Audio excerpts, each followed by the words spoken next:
Днес ще се потопим в едни от най-често срещаните грешки в интериорния дизайн. Онези малки неща, които пречат на един дом да се усеща като дом. И по-важното, ще видим колко лесно всъщност могат да бъдат поправени. Всичко тръгва от едно много познато усещане. Влагат се толкова много усилия, време, пари, а накрая нещо в пространството просто не е съвсем наред. Нещо липсва. И резултатът е стая, която изглежда или претрупана, или някак плоска, безжизнена, или просто отделните елементи не си говорят помежду си.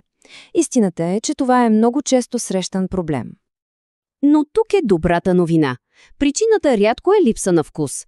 По-скоро става въпрос за няколко класически, лесно поправими грешки.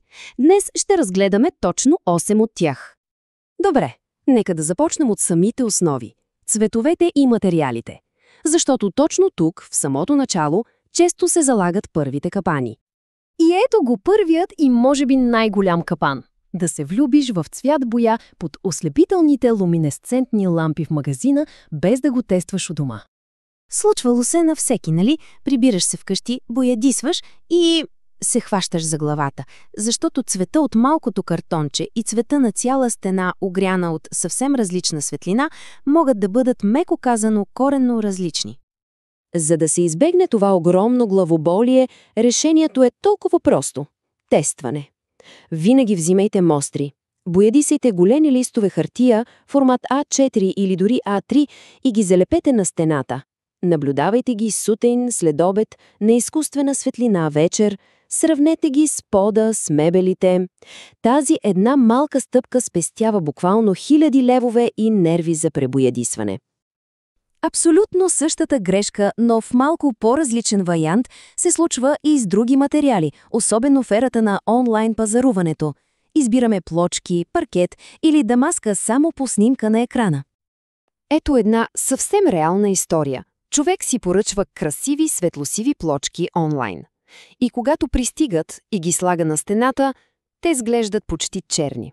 Представете си само разочарованието и логистичния кошмар да връщаш цяла партида. Изводът е ясен. Материалите трябва да се видят наживо в реална светлина. Добре, да кажем, че сме избрали перфектните цветове и материали. Сега идва следващото предизвикателство – как да подредим мебелите в пространството. Ето нещо, което често се пропуска. Когато всички мебели, диван, масичка за кафе, TV шкаф са на една и съща, ниска височина, тогава стаята започва да изглежда някак плоска, стерилна, почти като каталог за мебели, а не като живо пространство. Решението на този проблем се крие в един основен принцип в дизайна, наречен баланс на мащаба. Идеята е много проста. Трябва да имаме комбинация от обекти с различна височина и размер. Това създава визуален интерес и кара погледа да се разхожда из стаята. Разликата е наистина огромна. Вместо всичко да е на едно ниво, просто добавете няколко вертикални елемента. Може да е висок лампион, голямо растение в саксия, картина или огледало, окачено малко по-високо. Това веднага привлича погледа нагоре и прави цялата композиция динамична и завършена.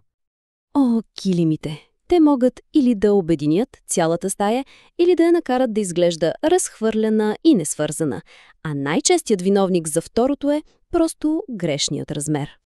Има една страхотна метафора за това. Представете си пода като море, а мебелите като острови. Ако килимът е твърде малък, той изглежда като самотна спасителна лодка по средата, която не свързва нищо с нищо. А правилният килим, от друга страна, действа като котва. Той обединява всички острови в един хармоничен архипелаг. Правилата са прости. В хола, поне предните крака на дивана и футиолите трябва да са стъпили на килима. В трапезарията всички столове трябва да останат върху него, дори когато са издърпани. А ако вече имате малък килим, който обичате, един хитър трик е да го сложите върху по-голям, неутрален килим от юта, например. Ето още една често срещана грешка в подредбата – да поставим дивана с гръб към входа на стаята. Това създава невидима, но много осезаема бариера. Все едно стаята казва «спри» още от вратата. Пространството веднага се усеща по-малко, по-тясно и определено негостоприемно. Добре, а сега нека погледнем малко по-мащабно. Отвъд отделните елементи. към цялостното усещане за дома. Тук грешките са свързани с хармонията и функционалността.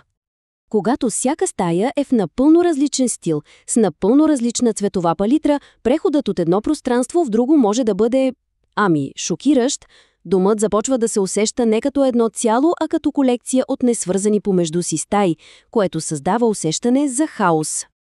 Това е, може би, най-голямата ирония в дизайна. Създаваме красив интериор, но забравяме за практичността. И така, естетиката наделява над функцията, а резултатът е красив, но вечно претрупан дом, защото просто няма къде да се приберат ежедневните вещи. Затова планирането на място за съхранение е абсолютно ключово.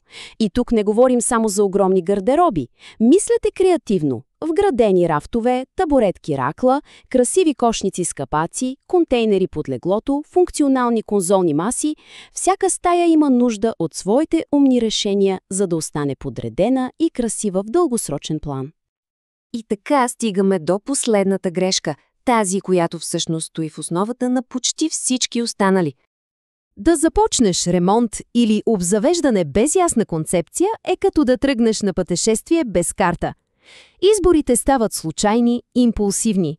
Купуваме неща, които ни харесват по-отделно, но заедно създават хаос. Като в онази история за човек, който си купил 10 различни полилея на разпродажба. Всеки сам по себе си красив, но заедно пълна катастрофа. И тук е същината на всичко. Без първоначална концепция, без водеща идея е почти невъзможно да се създаде цялостен интериор. Просто няма отправна точка, няма компас, по който да се водим. Тази концепция не е задължително да е професионален проект. Може да е просто дъска в Pinterest или колаж от снимки, които улавят усещането, което искаме да постигнем. Така че, може би преди следващата покупка или ремонт, първият и най-важен въпрос е какво да купя, каква е историята, която искам моят дом да разказва. Отговорът на този въпрос е основата на всичко.